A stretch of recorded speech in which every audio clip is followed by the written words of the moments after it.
qu'en général, je peux aller jusqu'à 6 heures sur cette conférence.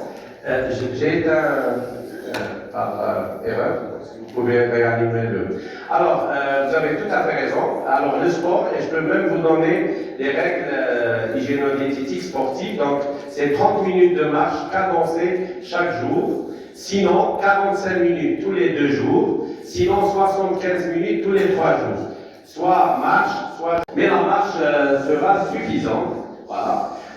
Deuxièmement, à l'égard de... Est-ce qu'on peut changer les habitudes en un laps de temps rapide? Ben non, parce que les gens sont en addiction et même il s'agit d'une question de sécurité d'État de ne pas arrêter du jour au lendemain. Le sucre et la farine, vous savez bien ce qui s'est passé en 2010 en Algérie et en 2011 en Tunisie. C'est juste le fait qu'il y avait une raréfaction du sucre et de la farine blanche raffinée. Il y a eu des émeutes en Algérie et en Tunisie. Donc, c'est une preuve, que c'est une addiction. Donc, on ne peut pas arrêter du jour au lendemain.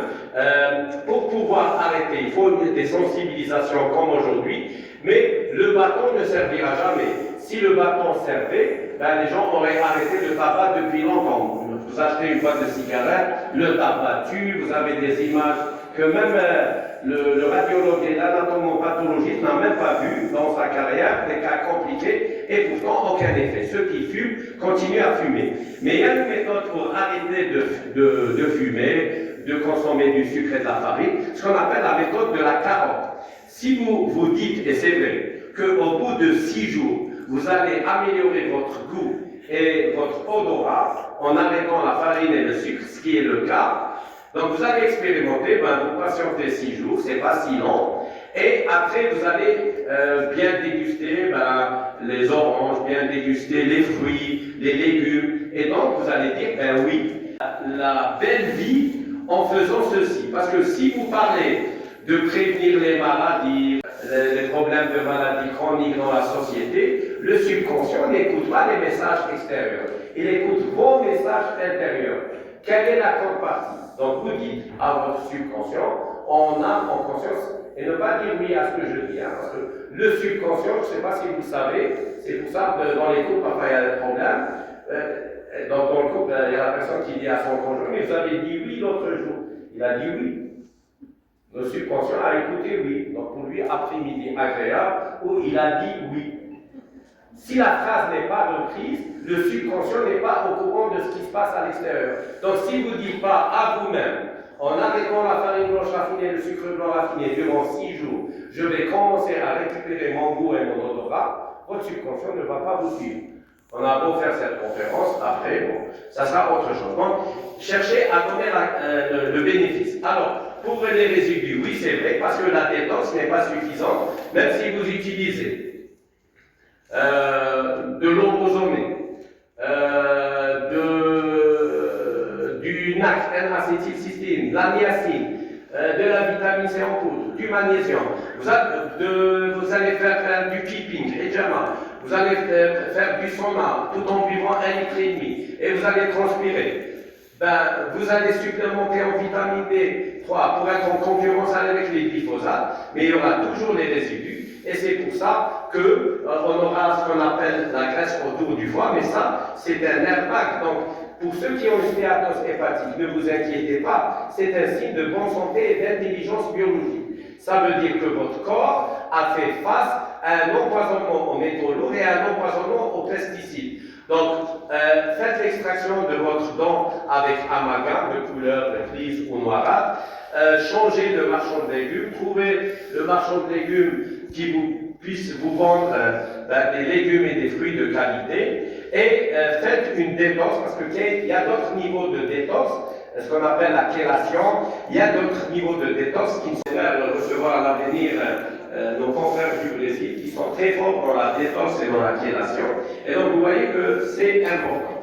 Alors, dernier truc qu'on a abordé, c'est oui, la supplémentation. Je suis tout à fait d'accord, parce que des études ont prouvé que la qualité nutritionnelle des légumes contemporains allait retrouver le blé d'avant.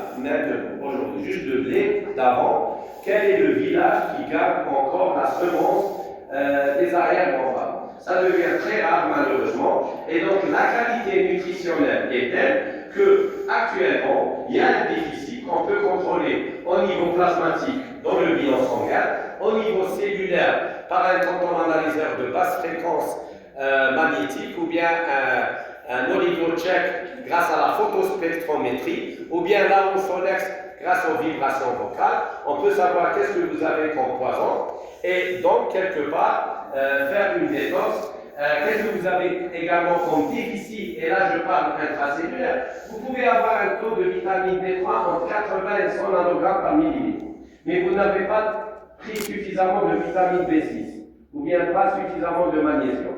Ben, il n'y aura pas de passage intracellulaire. Donc, vous avez un bon taux plasmatique, mais une mauvaise présence intracellulaire. C'est pour ça que la supplémentation a sa place pour des raisons contemporaines, c'est-à-dire que nous on aimerait bien. Par exemple, des fois des patients, je leur dis, si vous prenez du jus de céleri et de persil, et vous avez une petite diarrhée du petit matin, ou bien des urines fluorescentes, ou bien de l'acide ascorbique dans les urines, vous n'avez besoin ni de vitamine C intraveineuse, ni liposomale, ni en poudre, ni en comprimé. Donc vous voyez qu'on peut obtenir quand on a... Mais il y a une différence entre les doses nourricières, antioxydantes, préventives, globales, donc c'est des normes pour tout le monde, et les doses efficaces, thérapeutiques, personnalisées à la carence de l'individu. Par exemple, quelqu'un qui n'est pas habitué à Oran, il peut juste dans le rond-point de Porte d'Oran faire chuter son taux de magnésium à zéro. Donc vous voyez que, alors que quelqu'un qui a l'habitude de traverser les grands ronds-points d'Oran, ben, son taux de magnésium ne sera pas affecté. Donc ça dépend de votre charge émotionnelle par rapport à des situations pour lesquelles vous êtes habitué et pour d'autres où ils ne sont pas habitués. Donc il y a des gens qui ont vécu des guerres, la décennie noire, ils ont vécu les tremblements, les catastrophes, et ils sont en bonne santé. Une autre personne écouterait l'histoire en mal. Donc vous voyez que finalement, un événement est un événement, ben ça sera l'après-midi. L'expérience positive ou négative, c'est la discussion après 16 heures. Il y a le healthy, une pause café healthy, il y a 200 sans sucre.